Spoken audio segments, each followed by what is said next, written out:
Fala galera, Saúl da Bahia, como vocês estão? Vamos começar aqui agora a estudar o direito eleitoral, né? O famoso direito eleitoral, que nós sabemos que com certeza vai ser o divisor de águas aí para o seu concurso. Sabemos que não é uma matéria muito comum, tanto você pode observar que ela nem acaba sendo ali da grade oficial, né, da faculdade e tudo. É uma matéria cheia de detalhes, porque se você for analisar, o direito eleitoral ele sofre muitas alterações. Ele acaba constantemente ficando desatualizado, né? Em virtude do fato de todo dia ter um congresso, né, que quer modificar alguns pontos ali, às vezes para beneficiar alguns, para prejudicar outros, mas nós não estamos aqui para discutir, né, para falar das questões práticas inerentes ao direito eleitoral. Nós estamos aqui, né, para falar de teoria, para falar daquilo que vai ser cobrado na sua prova, daquela base que você precisa ter justamente para acertar as questões. Então vejam, esse primeiro módulo aqui nós vamos falar sobre disposições iniciais, sobre conceitos, sobre fontes do direito eleitoral, sobre alguns princípios do direito eleitoral, tá bom? Então assim, não pense, não negligencie matéria. Eu costumo falar que ninguém sobe um prédio, né, se não tiver uma base, se não tiver ali um alicerce. Então, às vezes nós pensamos que essas matérias iniciais são muito tranquilas, bobas e não vão cair em prova, e aí nós, às vezes, temos uma surpresa muito negativa na prova. Então, primeiro, caem muitas questões sobre esse assunto aqui, muitas mesmo. Segundo, é que isso aqui vai dar uma base para você entender vários outros pontos na frente. Beleza? Então, a primeira coisa que nós precisamos aqui é trazer algumas disposições iniciais que tem por base o direito constitucional. Beleza? Então, vem aqui comigo, por favor. Então nós vamos começar aqui a falar sobre o direito eleitoral. Então nós vamos começar aqui a falar sobre o direito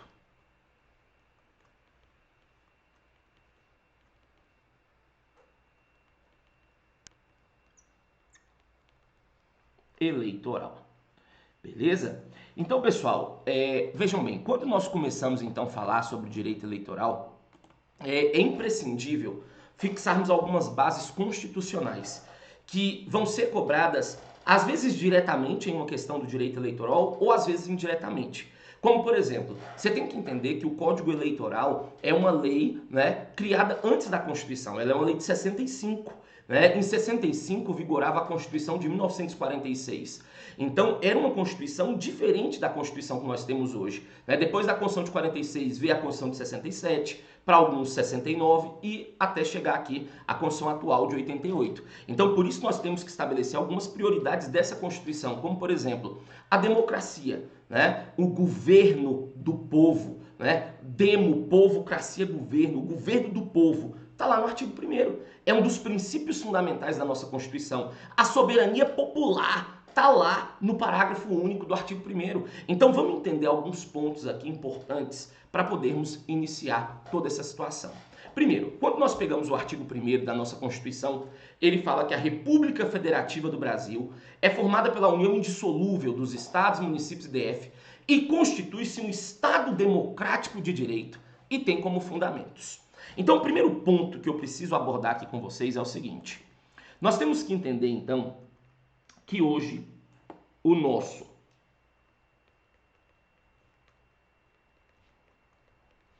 regime de governo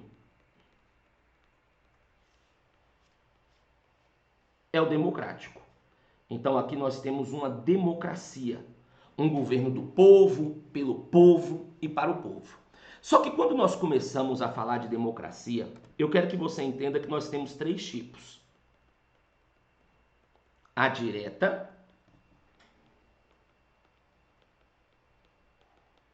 a indireta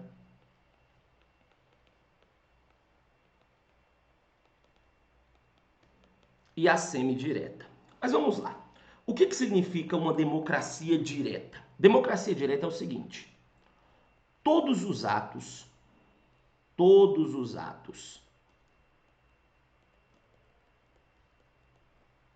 são realizados.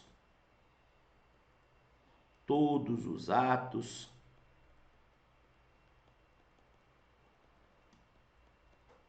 são realizados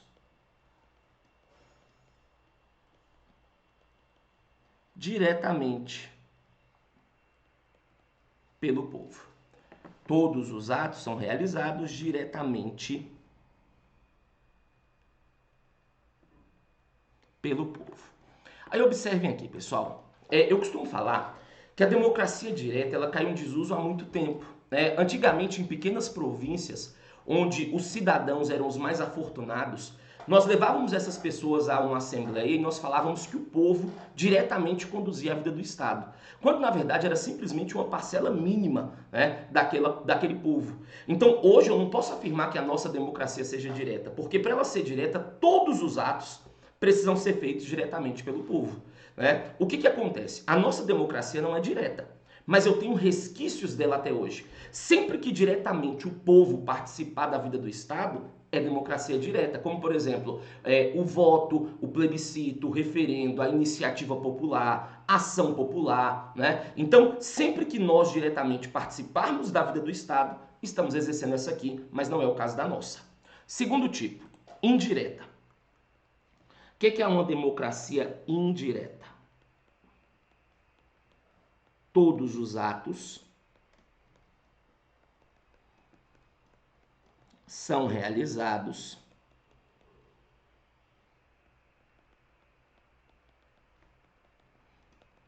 pelos representantes do povo.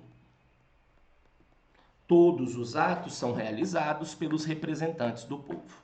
Vejam bem, pessoal, eu posso lhe afirmar categoricamente que hoje no Brasil a maioria dos nossos atos são realizados pelos nossos representantes. Inclusive já foi cobrado em prova ele perguntando se no Brasil a democracia indireta preponderava a direta. Sim, você tem mais mecanismos da indireta do que da direta, se você for analisar. Ou seja, eu tenho mais atos que são realizados pelos nossos representantes do que diretamente pelo povo. Só que o que nós resolvemos fazer especificamente no Brasil? Nós resolvemos fazer a junção dessas duas. Quando você faz a fusão da direta com a indireta, você forma um terceiro tipo de democracia, que é o caso da nossa, que é a semidireta ou mista. Professor, o que é uma democracia semidireta? Quer ver? Democracia semidireta é a fusão da democracia direta com a indireta. Isso aqui nós vamos encontrar lá no artigo 1º, no seu parágrafo único. Beleza? É a fusão da democracia direta com a indireta. Percebam, quando você pega o parágrafo único do artigo 1º, ele fala o quê? Todo o poder emana do povo. Isso vai ser importante, nós vamos ver daqui a pouco. Esse negócio, todo o poder emana do povo. Que o exerce por meio de representantes eleitos, está falando da indireta, ou diretamente nos termos dessa Constituição. Então perceba que eu tenho tanto o mecanismo direto quanto o mecanismo indireto. Quando você tem a fusão desses dois, você tem uma democracia, então, semi-direta ou mista. Então, primeiro ponto, nós já sabemos. Nós somos um governo do povo, pelo povo e para o povo. E já sabemos que o nosso tipo é de democracia semi-direta. Por que você está falando, professor, do direito constitucional aqui nessa base? Entenda, o Código Eleitoral ele é anterior à Constituição. Então ele tem que adequar-se às bases da nova Constituição. E toda essa história de direito eleitoral envolve o processo eleitoral. E o processo eleitoral envolve o governo do povo. Por isso, entenda, eu não estou fazendo isso aqui para encher linguiça. É imprescindível. Todos os melhores manuais de direito eleitoral vão fazer essa introdução com vocês. Beleza? Mas vejam bem. Já sabemos, então, que o nosso regime de governo é uma democracia semidireta e já extraímos isso aqui do próprio parágrafo único do artigo 1º. E detalhe, entenda que é importante. Isso aqui para nós é tão importante que foi colocado como um princípio fundamental. O que é um princípio? O princípio é a base de alguma coisa.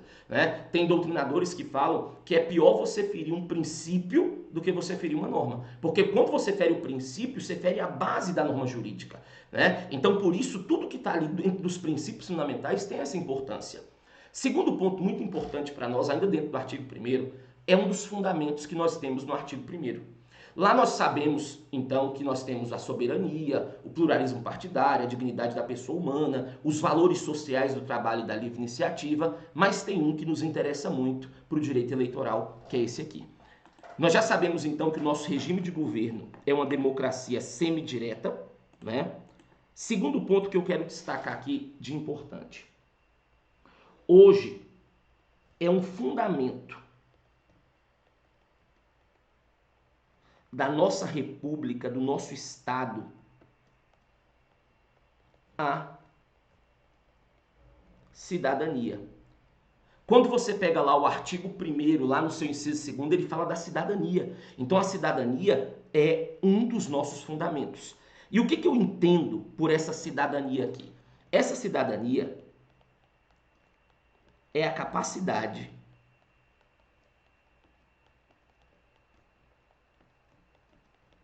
que o indivíduo possui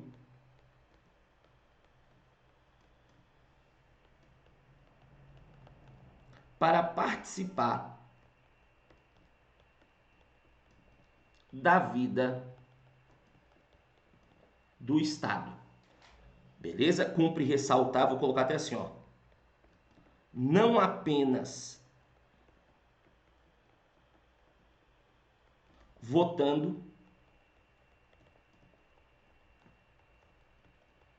e sendo votado. Não apenas votando e sendo votado. Vem cá. Quando nós falamos, pessoal, de cidadania, eu quero que você entenda que nós temos dois tipos de cidadania. Você tem cidadania em sentido estrito e você tem cidadania em sentido amplo. Essa cidadania que foi colocada no artigo 1º como um dos nossos fundamentos, ela está em sentido amplo. Professor, qual é a diferença? Vamos lá. Cidadania em sentido estrito diz respeito apenas à capacidade de votar e ser votado. Agora, a cidadania em sentido amplo, ela diz respeito à capacidade que nós temos de participar da vida do Estado. Não apenas votando e sendo votado. É óbvio, quando eu voto ou quando eu sou votado, eu estou exercendo essa cidadania. Mas tem várias outras formas aqui de exercer essa cidadania. Quando você participa de um concurso público, quando eu entro com uma ação na justiça, né? Quando eu peço ali alguma situação, eu como cidadão, vendo um parlamentar fazendo besteira. Então, sempre que nós cidadãos participarmos de alguma forma da vida do Estado, nós vamos estar exercendo cidadania, beleza? E aí, olha o grande detalhe aqui, detalhe importante para você. O direito eleitoral, ele não limita-se apenas à eleição. Ele vai cuidar do processo eleitoral como um todo, sim, mas ele não está limitado apenas à eleição. Por isso é importante destacar essa cidadania aqui. Ela não foi colocada em sentido estrito, ela foi colocada em sentido amplo. Então vamos lá. Já sabemos que o nosso regime de governo é uma democracia semidireta, encontramos lá no artigo 1º. Já sabemos também que um dos fundamentos da nossa república é a cidadania, né? Que é a capacidade que nós temos para participar da vida do Estado como um todo, não apenas votando e sendo votado. Outro ponto que eu quero destacar ainda nessa introdução aqui é o seguinte. Vamos lá? Opa. Outro ponto que eu quero destacar aqui é que você pode perceber que nós temos algo importante que é a soberania popular. E eu quero destacar a soberania popular em dois pontos com vocês. Eu quero destacar a soberania popular dentro do artigo 1º, parágrafo único da Constituição, quando ele fala que todo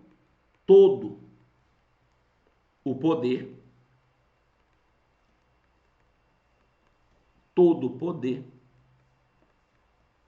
emana do povo. Então olha a responsabilidade que nós temos. Todo o poder emana do povo. E eu também tenho que destacar a soberania popular com vocês de um outro ponto, que é lá no artigo 14 da Constituição, quando nós falamos sobre direitos políticos. E a nossa Constituição vai falar lá que a soberania popular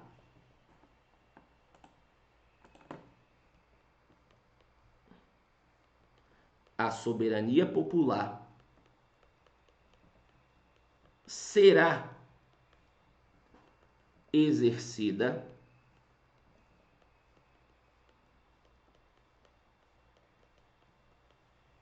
pelo sufrágio universal. Agora vamos lá, vamos entender alguns detalhes aqui para eu poder prosseguir. Vejam bem, então nós já sabemos que Quando eu falo em soberania popular, primeiro o parágrafo único fala que todo o poder emana do povo. Já tem aqui uma carga de importância muito grande. Agora, um outro ponto, e esse aqui é um objeto muito importante do nosso estudo, porque você tem que entender que o direito eleitoral, por exemplo, ele trata de alistabilidade. Onde você encontra a base de um alistamento eleitoral? Na Constituição. Nós falamos no direito eleitoral sobre inelegibilidade, tem até a lei das inelegibilidades que nós vamos estudar. Onde está a base disso aí? Na Constituição. Então, pessoal, a Constituição é sempre a base de tudo, né? Não é só porque eu sou um apaixonado pelo direito constitucional, é porque é a base dessa nossa matéria aqui também. Beleza? E aí quando você pega o artigo 14, ele fala, olha, a soberania popular será exercida pelo sufrágio universal e pelo voto direto e secreto com valor igual para todos e nos termos da lei mediante plebiscito, referendo e iniciativa popular. Então, hoje, a soberania popular ela é exercida pela própria Constituição. A própria Constituição contempla essa história. Então, a soberania popular será exercida pelo sufrágio universal. E aí, uma palavrinha que você vai ver muito no direito eleitoral é essa história do sufrágio. E aí, o que é isso aqui, então? Quando nós falamos aqui em sufrágio, vamos lá, um detalhezinho aqui importante que eu quero que você destaque desde então é a questão do sufrágio. Sufrágio, basicamente, é a capacidade, vou colocar aqui, é a capacidade de exercer,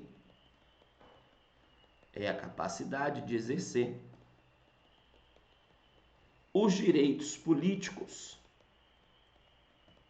ou seja, basicamente votar e ser votado. Beleza? Perceba, já falei várias vezes essa história de votar e ser votado, porque acaba sendo uma das bases do direito eleitoral. Mas o direito eleitoral não limita-se à eleição, beleza? Então, por isso eu estou fazendo essa base com vocês. Então, eu já sei que a soberania popular será exercida pelo sufrágio universal. E eu já sei que todo poder emana do povo.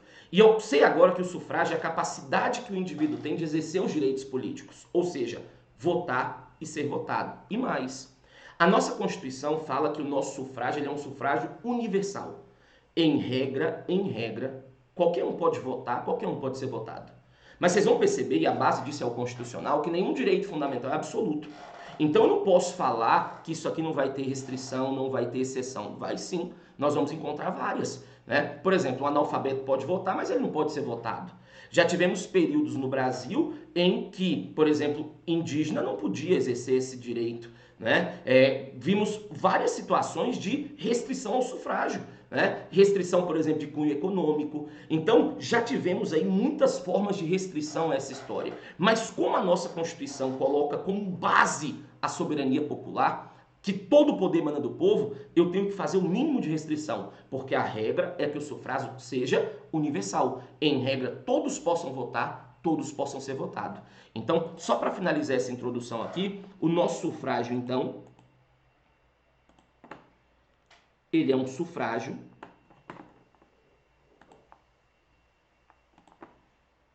universal. Ou seja, em regra, nós vamos ver algumas exceções, todos podem exercer os direitos políticos. De novo, em regra, porque nós vamos ver vários detalhezinhos que vão excepcionalizar essa situação. Então, pessoal, vem aqui. Eu precisava fazer essa introdução para começar o direito eleitoral. Eu tinha que situar você na Constituição, porque uma das principais fontes que nós vamos ter, que é o Código Eleitoral, já muito atualizado aí com o tempo, sobretudo na própria Constituição de 88, ele tem que ter essas bases. Ele tem que adequar essas bases. O código ele tem que ser compatível com a nossa Constituição. Então você vai perceber que a nossa Constituição é uma Constituição que prega essa história de democracia, que prega essa história de poder emanar do povo. Então eu já sei, o nosso regime de governo, democracia semi-direta. Eu já sei que um dos fundamentos da nossa república é a cidadania, em sentido amplo. Eu já sei que a soberania popular ela se manifesta tanto dentro dos princípios fundamentais, como dentro dos direitos fundamentais da Constituição. Então, dessa forma, eu estabeleci a base constitucional que você precisa entender, que é a base que o poder emana do povo. No próximo bloco, nós vamos começar a falar sobre conceitos de direito eleitoral, sobre fontes de direito eleitoral, e aí nós vamos dando continuidade. Não deixe de anotar as coisas que eu coloco. Vocês sabem que eu não tenho o perfil de ficar enchendo linguiça. Se eu coloco é porque, de fato, vai ser cobrado na sua prova, pode ser cobrado na sua prova, vai ser a base para você entender alguma coisa à frente. Um grande abraço, bons estudos e até a próxima. Valeu!